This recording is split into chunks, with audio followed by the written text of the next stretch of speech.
Hello and welcome to The Discriminating Gamer, the board game review show that, spoiler alert, is The Last Jedi. Say, speaking of Star Wars, do you know what Star Wars and The Godfather have in common? George Lucas, that's right. George Lucas actually directed the scenes of Michael Corleone trying to hide his father from the bad guys in the hospital. True story, pretty cool. Anyway, today we're going to go ahead and take a look at The Godfather, Corleone's empire from Cool Mini or Not.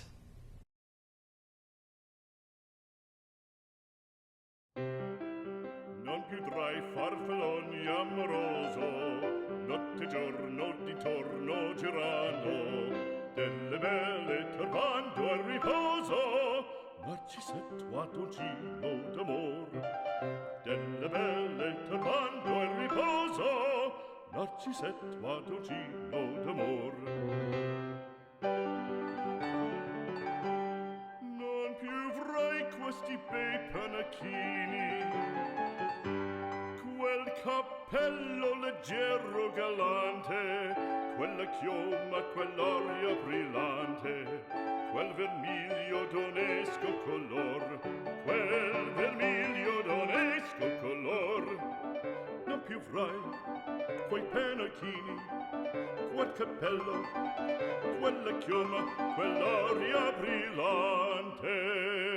In The Godfather, Corleone's empire, from Cool Mini or Not, 2 to 5 players attempt to, of course, become the greatest crime family in the city of New York. The game was, of course, based on the Godfather films, and it brings, of course, Cool Mini or Not's kind of unique perspective into that world.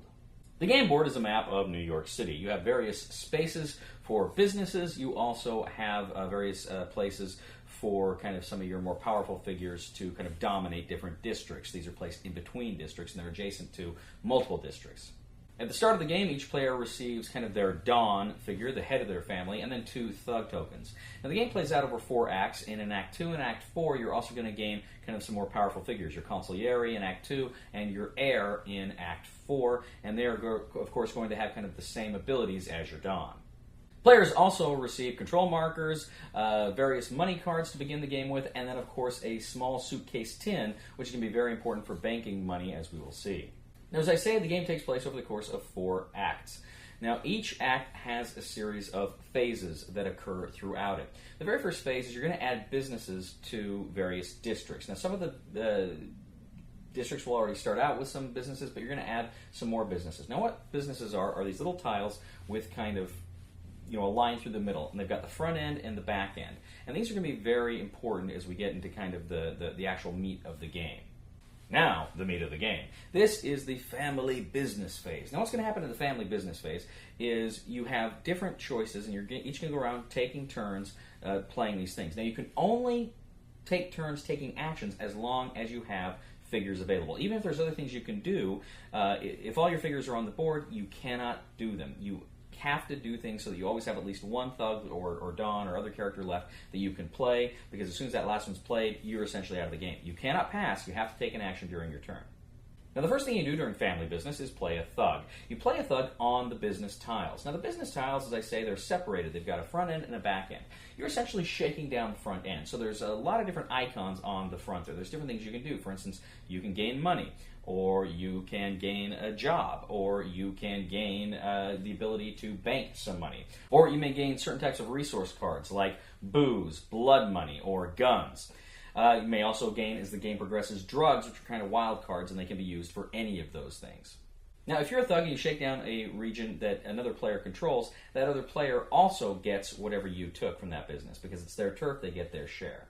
The next thing you can do is play a family member. Again, this is your Don, your consigliere, or your heir. They have a round base as opposed to the thugs, which have square bases. And you play these in the territories, between the territories. And now they are adjacent to usually 2 or 3 different territories. And this is going to be important for determining control of a territory at the end of the round. You can also complete a job. Now, how you complete a job is essentially there are a number of job cards. You start with some job cards, you can gain more job cards as the game goes.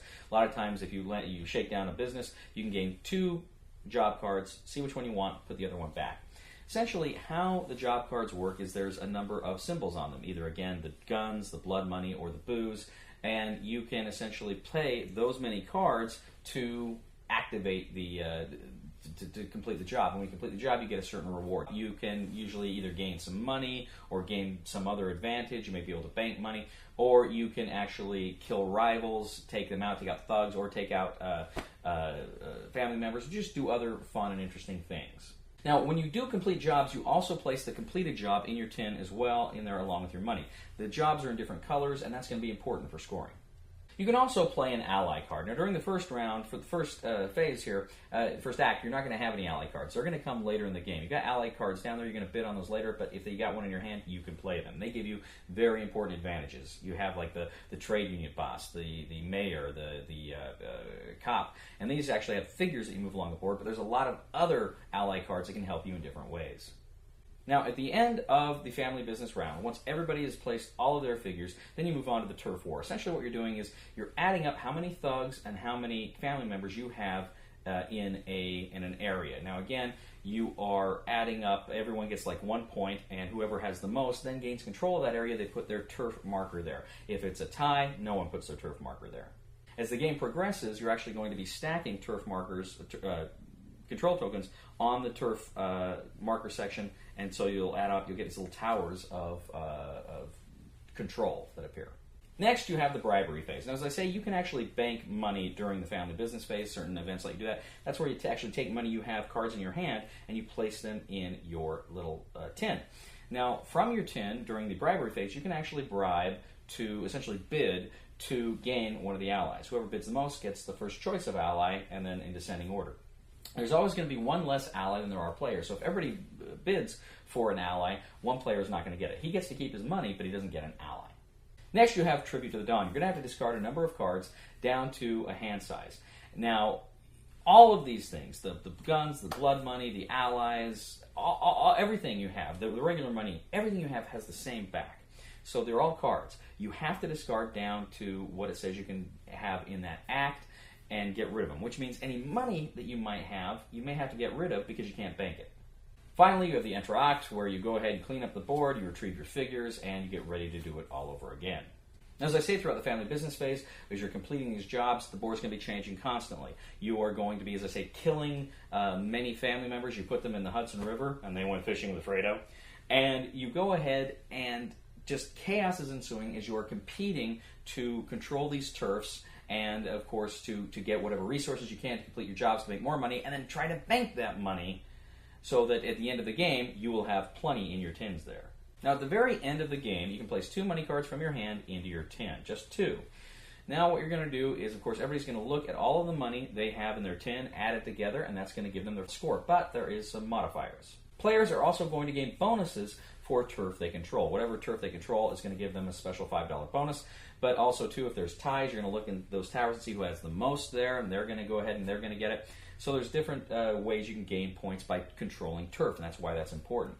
Also, too, you're going to see who completed the most colored missions. Whoever has the most missions in each color, they, too, are going to get a special bonus for that that's going to be added to their final score. And then whoever has the most money and points at the end of the game, they win Godfather, Corleone's Empire. So I've been hearing about Corleone's Empire for a long time, and a lot of people have drawn comparisons between it and Blood Rage. And I got to tell you, I don't think this is really all that much like Blood Rage. You got cool minis, cool mini or not, and you got area control, maybe a few other little things, but really fundamentally they're very different games. I don't think this doesn't really strike me as being very Blood Rage-y. It's a very different game from Blood Rage. So if you went into it just thinking that, well, it's not Blood Rage. And I'm okay with that. I actually personally kind of prefer this theme, so I was thinking if it is like Blood Rage, that'll be awesome because I love the Godfather theme. But this is very much its own game. It is designed, of course, by Eric Lang, who did Blood Rage, and a lot of my other favorite games like, he did Dice Masters, of course, and then he did XCOM, the board game. He's a very prolific and very well-respected designer, and I think he's the in-house designer for Cool Mini or Not now, if I recall. Godfather Corleone's Empire is a worker placement game. It's a Euro game. I mean, this really fundamentally is a Euro game. It feels very Euro-y, except that it is very thematic. And you do have this kind of direct conflict where you are choosing when you complete jobs which people you take out. And that's the cool thing, is you got to complete the jobs, but sometimes it's going to force you to screw over other people, even if you don't want to. It's going to force that to happen, which is a real cool mechanic. And you've got choices about who you're going to screw, so there's the choice aspect there too, which I really enjoy that quite a bit. Again, I like the I like the aspect of where you've got all your cards that have got the same back, and it doesn't matter whether it's money, whether it's ally cards, whether it's the resource cards, doesn't matter. You have to, or mission cards, you have to discard down at the end of every turn. So you really have to decide which cards do I want to keep. I mean, I've got a lot of money cards, but they're not going to do me any good in my hand. I have to bank them. And if I haven't had an opportunity to bank them, which is one of the things you do with your kind of worker placement aspect, if I haven't had a chance to bank them, I'm kind of screwed. So I just get rid of the money, I guess, because I want to complete these other missions. That's fascinating, because they're your victory points, but you've got to get rid of them. I really like games that make resource points also make victory points also your resources, and kind of where it's limited by hand size here. It's very good. It's very well done. I really enjoy it quite a bit. The game, to me, just works. It just fires on all thrusters here. I was very impressed with the game, generally. Thematically, I was kind of wondering why they didn't actually have the Titaglias or the Barzinis or the actual crime families from the film The Godfather. They got these kind of generic crime families. I'm like, oh, all right, whatever. But I kind of wish they had the actual families there. That would have been fun. I kind of find myself wishing there was a little more of a trade aspect. Maybe you could trade or barter or make some more deals. I wish there was a little more negotiation. As you know, I love negotiation in games. And there wasn't really a lot of room for that in this game. I wish there was a little bit more of that, but that's a relatively minor complaint in what otherwise I think is just a phenomenal game. I really enjoyed this one. My friends enjoyed it. Solid game. Solid game from Cool Mini or Not. And if I'm perfectly honest, I think I may like this one a little more than Blood Rage. I love Blood Rage, but I think I might like this one more. I mean, I don't know. I got to play this one some more, but maybe I got to play Blood Rage too some more, and then I'll have to see. But I might like this one more than Blood Rage because I really did enjoy it. As you can see, I've already got it on my shelf. It's a fantastic game. Discriminating Gamer by The Godfather, Corleone's Empire. It's a fantastic game. Even though it's really Euro-y, I liked it. Thank you once again for joining us today on The Discriminating Gamer. As always, we ask you to please leave a comment for us on YouTube, on Board Game Geek, on our Facebook page, or on thediscriminatinggamer.com. We ask you to please like us on Facebook, subscribe to us on YouTube, and follow us on Twitter. We are The Discriminating Gamer, and I gotta tell you, ladies and gentlemen, I can't wait to see what George Lucas has cooked up for us in The Last Jedi. I am so excited for that film. What's that?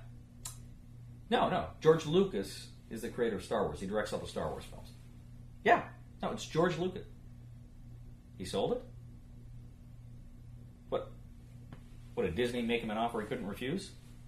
Call back. Please somebody help me on my feet again. And I don't know where I'm going, and I don't know where I've been. Please somebody help me on the solid ground. It's a long time, and I'll be dying. Once a year I wind up in the band. Thank you once again for joining us today on The Discriminating Gamer. As always, we ask you to please leave a comment for us on YouTube, on Board Game Geek, on our first...